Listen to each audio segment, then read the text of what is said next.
Nicomachean Ethics or Aristotelian Nicomachean Ethics is considered as the fundamental basis of Aristotelian ethics. It talks about what was the nature of moral life, how we can live morally upright, and how we can achieve happiness based on our unique nature. It is useful in defining what the good life is. It can also be an ethical basis to guide us if what we are doing is still right scientifically and technologically. For Aristotle, good has two consecutive meanings, instrumental and intrinsic. Instrumental good is good in itself. This good involves money and material things to feel good, while intrinsic good is what he called the ultimate good. Ultimate good is about filling your heart of happiness and goodness. It is about being happy on the inside to live and do well in life. So, hi everyone, my name is Rizali Ila. I'm from BSHMRL Section 1. And for today's video, I'm going to explain to you about the good life. And according to the video that I've watched, the ultimate good in life is happiness. Also, it's according to Aristotle that happiness is the ultimate good. Because when we say happiness, it is like um, we live we live in that way, we doing well in life, like ano, masaya ka sa ginagawa mo, kaya na-achieve mo yung happiness na hinahanap mo. Nabubuhay ka sa gantong sitwasyon and masaya ka doon. Kasi ayun nga, sabi doon sa video na hindi porket mayaman ka, hindi porket na artista ka or isa ka sa pinakakilalang tao sa buong mundo is na-achieve mo na yung happiness. Kasi minsan yung mga ganong tao is parang choice lang nila yon kasi gusto nilang umangat sa buhay. Pero hindi nila yung ginawa for their own sake. Like, hindi nila ginawa yung para sumaya sila. Ganon. Kumbaga, ginawa nila yon kasi nga gusto lang nila na umangat sa buhay. So, ayun. If you are not familiar about eudaimonia, it is a Greek word that means EU means good and daimon means spirit. So, it is basically good spirit, good good spirit. Okay. So, in short, eudaimonia is happiness. Like, when you want to achieve something and you are happy in that is happiness. So ayun nga, eudaimonia means happiness and it is basically human ending life. Yeah, ending life and it is for their own sake. They pursue it for their own sake. Like gagawin nila yung isang bagay para sumaya sila, ganon. Yun. So, basically, isa dito is yung, syempre, sino bang hindi sasaya kapag financially, okay ka, diba? Sino bang hindi sasaya kapag financially stable ka, ang tao?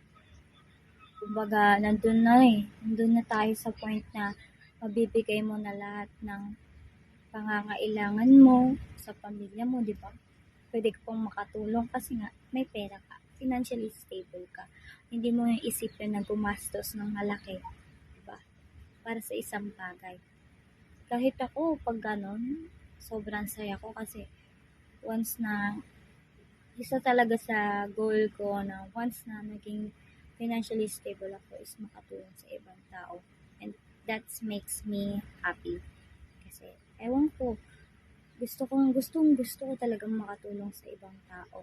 And feel ko dun ko mararamdaman yung happiness. And ayun na nga, when it comes to pagtulong and when it comes to politics. Once sa politics is tumakbo sa election. Yes, iba dyan is nag-aasam lang sa kapangyarihan, but we all know that some of them is tumatakbo to pursue their happiness pagdating sa pagtulong sa ibang tao. Kasi, syempre, ikaw or ako, kung tatakbo ako bilang politics, hindi sa pagiging, syempre, mas aasamin kong tumulong sa ibang tao. Kasi, ewan ko, parang, doon na ako masaya sa pagtulong, gano'n. Ang tumulong sa ibang tao. Ayun yung nagpapasaya sa akin. And then sa naman, isa pa din dito is yung peace and cleanliness sa environment, 'di ba?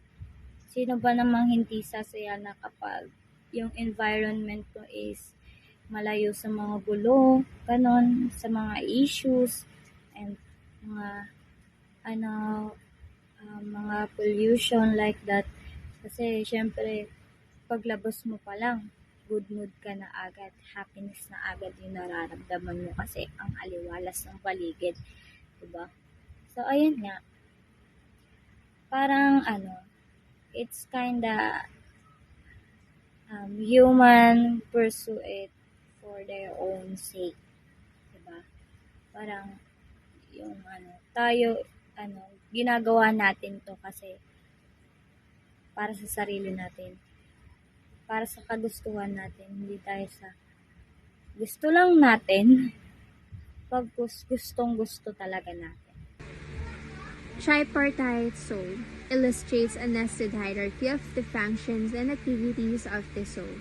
Tripart means tatlo. Tatlong part ng soul dahil meron tayong nutritive degree, sensitive degree, and rational degree. Sabi ni Aristotle, the degrees and functions of the soul are nested such that the one which has the higher degree of soul has all the lower degrees. So, sa nutritive degree, lahat tayo meron yan.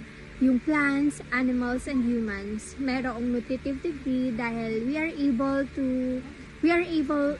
we have the ability for growth, nutrition, and reproduction. Sa sensitive degree naman, both animals and humans lang ang meron nito dahil tayo lang ang may kakayanang gumalaw or mag-perceive, or locomotion or perception. Sa rational degree naman, only humans lang ang meron nito dahil tayo lang ang may kakayanang mag-isip theoretically and practically. Though natitrain naman natin yung mga animals, but pag dumating na yung nature nila, hindi na nila naiisip kung ano yung tama sa mali. So, only humans are capable of life guided by reason.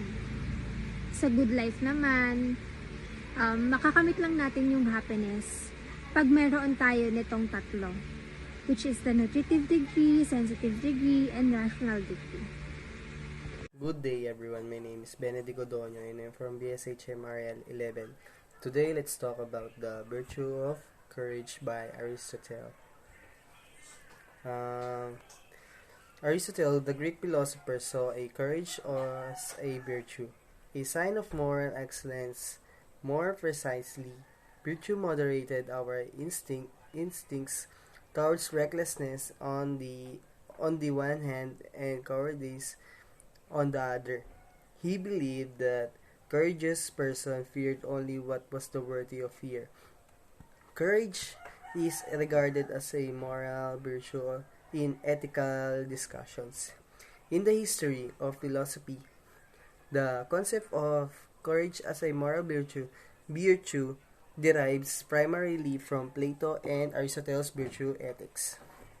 Based on Plato and Aristotle's idea, the medieval philosophers incorporated courage into their theistic context and regarded it as one of the cardinal virtue according to an anonymous philosopher.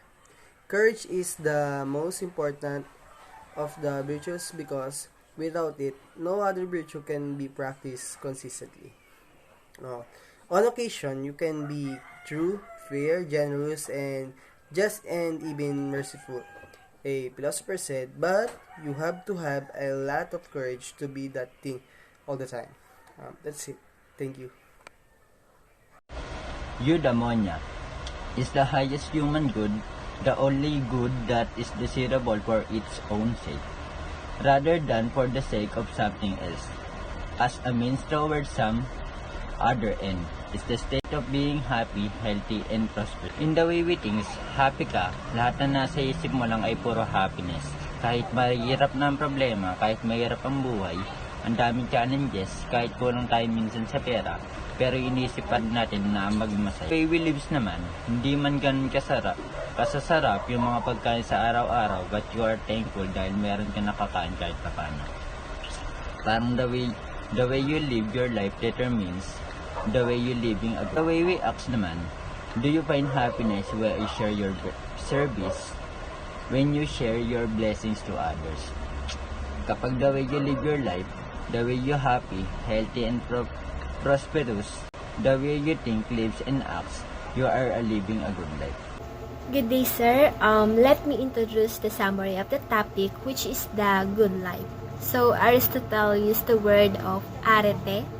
It is a Greek term defined as excellence of any kind and can also mean moral virtue. So, let us to know what is virtue. It's what makes one function well. For example, dito is hindi ka salat sa lipunan, hindi ka pasakit or pasanin ng gobyerno. So, basically, your function well as a citizen na tinatawag na virtue. And according to Aristotle, there have two types of virtues. So, we have an intellectual and moral virtue. So, in the intellectual virtue is an virtue of thought is achieved through education and our time experience. Or in short, in our mind. Kaya nga intellectual eh. So, this intellectual is ma-achieve mo ito through our education that give us the lesson and to learn something new. And one of the key intellectual virtue is wisdom to guide our intellectual behavior. While in the moral virtue naman is on the heart. Diba? Kung sa intellectual is our mind, dito naman sa moral is our or sinasa puso natin. Or sa puso natin. It is an virtue of character. A character in achieved through habitual practices.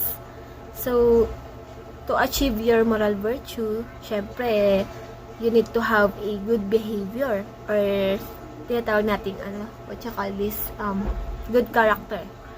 Diba? So, one of the key moral virtue is dapat we have a generosity, temperance, and also the courage. So, I give you the example between the two types of virtue to have too much better understanding the differences. And, ito muna tayo sa intellectual. If one's learned that eating too much fatty food is badly for the health, while in moral is he or she has to make an habit to stay away from this type of food because health contributes to living well and doing well. So, your intellectual virtue is telling you or na-inform ka ng virtue mo. So, your intellectual virtue is telling you or na-inform ka na intellectual virtue mo na eating fatty food is badly for our health or to your health. So, in moral virtue, therefore, you need to make an habit na hindi ka kumain ng ganyan kasi mga pagkain. Kasi pag di ka healthy, of course, you will not doing well or you will not living well. So, paano ka magiging happy to have a good life? So, ma-achieve mo lang yan once na gawin mong happy to stay away from that kind of action na mali.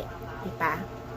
Lastly, both of virtue should be accordance with reasons to achieve eudaimonia or happiness or to achieve your happiness. dapat yung intellectual and moral virtue natin is to attainment into happiness. Diba? Dapat both virtue is fair. Hindi yung puro intellectual lang natin. Kasi pag magkaiba yung dalawa na yan, hindi mo ma-achieve yung good life na hinahangad natin sa buhay. Change is inevitable. One thing can change in an instant, and to go in between the two entities make the process become great. In this subject, moving toward the good life and toward further progress and development in science and technology is something can detach itself easily. Living in the modern world, that everything is advanced and the way of living is become more easy and convenient than the past decade. These changes is commendable. Despite the suddenly changes in it, I can say that living the good life in the modern science world is surely very convenient and innovative and very easy. The world become innovative and very fitting in our lifestyle, and our way of living and these two are coexist and can detach on each other. This thing is great and be preserved.